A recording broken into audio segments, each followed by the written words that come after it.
You ever have a stranger walk right into your house like they own the place, clip-clopping through your entryway, clipboard in hand, shouting about rules nobody remembers agreeing to? Yeah, that happened to me. And if you're thinking that can't be legal, buddy, you're about to hear how one woman made it her mission to play judge, jury, and bulldozer in a neighborhood where folks thought peace and privacy came with the mortgage. Let me back up a sec, though, because the real story doesn't start with Patricia Hensley bursting through my door. It starts with the way she ran Brookstone Estates, like her own little fiefdom, and how she picked the wrong man to bully this time. Patricia Hensley.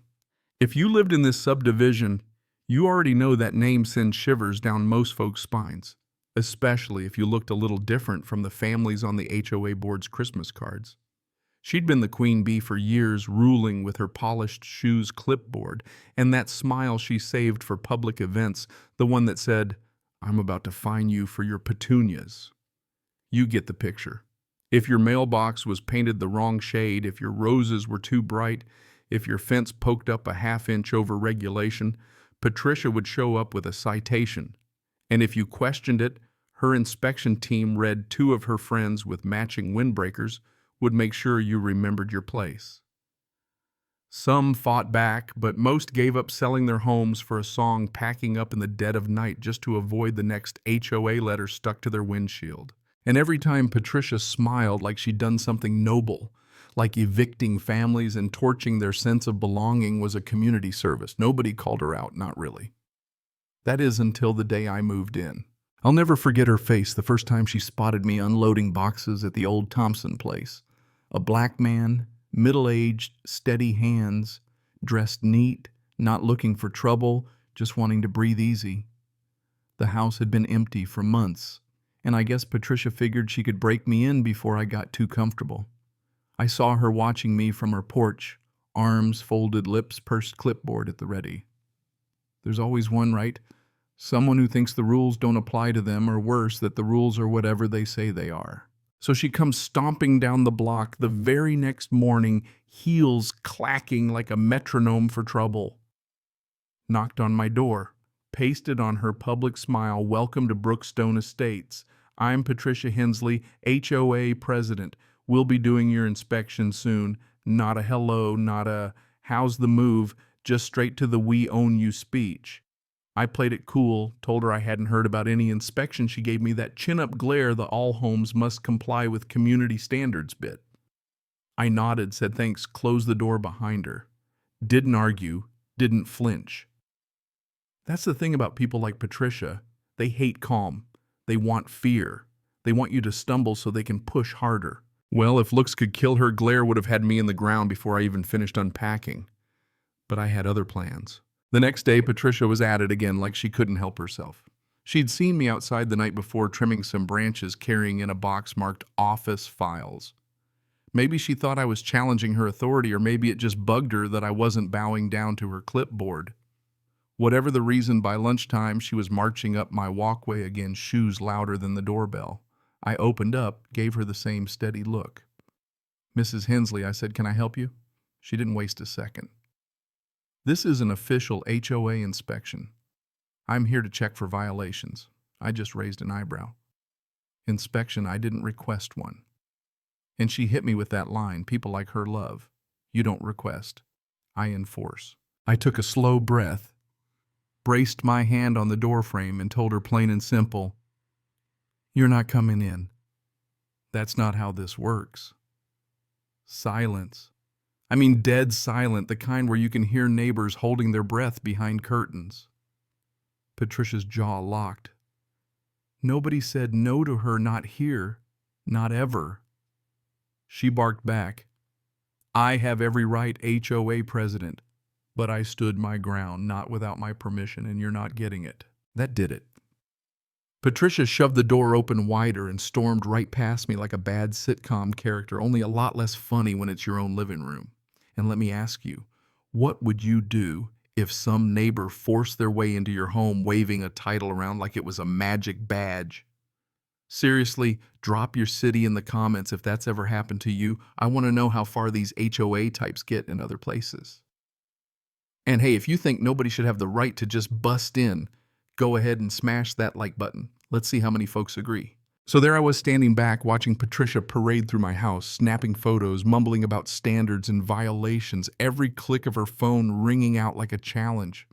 But to me, this was just more proof confirmation of every story I'd ever heard about her. I let her do her little show, then waited for the punchline. And that's when she saw it, mid-rant voice starting to shake, eyes landing on a sheet of paper I'd left right there on the dining table. Her face went white as a sheet. It was a single page, her picture, her home address, and the word evicted stamped in thick black ink right across the middle. She froze, blinking, like she couldn't trust her own eyes, grabbing the paper up, waving it in my face, shouting, "What is this supposed to mean?" I just met her gaze, steady as a rock. It means exactly what it says. Now you should have seen her eyebrows shot up, little laugh of disbelief, then back to shouting, "Who do you think you are? You can't evict me. I'm the HOA president. I run this community. But see, I'd done my homework before moving in. I knew what kind of neighborhood I was buying into, and I knew exactly how to beat her at her own game. So I folded my arms, gave her nothing but truth. You've been running more than a neighborhood, Mrs. Hensley. You've been running people out, bullying families, pushing anyone out who didn't fit your idea of acceptable." She got red in the face, shaking her head, but the words on that eviction notice said it all. "You know exactly what this means. I've heard about everything you've done here, and today I saw it for myself." She sputtered, "You don't make the rules." And that's when I gave her the twist nobody in Brookstone Estates saw coming. "No, I don't make the rules. I just own them." That's right. While Patricia spent years harassing her way through the subdivision, I'd spent months acquiring every property deed in the development quietly, one by one, through trusts and holding companies. When I bought the Thompson place, I wasn't just buying a house. I was buying the whole block. Patricia's jaw hit the floor. You're lying." But I just shook my head. I don't need to lie. I just needed to see for myself. And now I have. Suddenly, the whole room felt smaller, air thick enough to cut. She could barely breathe. "You're saying you own my house," she whispered. "You violated the lease terms I told her, and that means you're evicted." She looked down at the paper in her hand, then back up at me, searching for a loophole, for something to grab onto.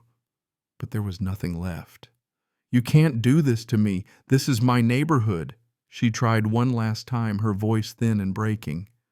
I stepped closer, not angry, just calm, just certain. "No, Mrs. Hensley. It's my neighborhood now." She wobbled for a second, knees weak, pride collapsing in slow motion. And then she turned storming for the door, clutching that eviction notice like a lifeline that wasn't there. "You'll regret this," she spat, but her words didn't echo like they used to. Not anymore.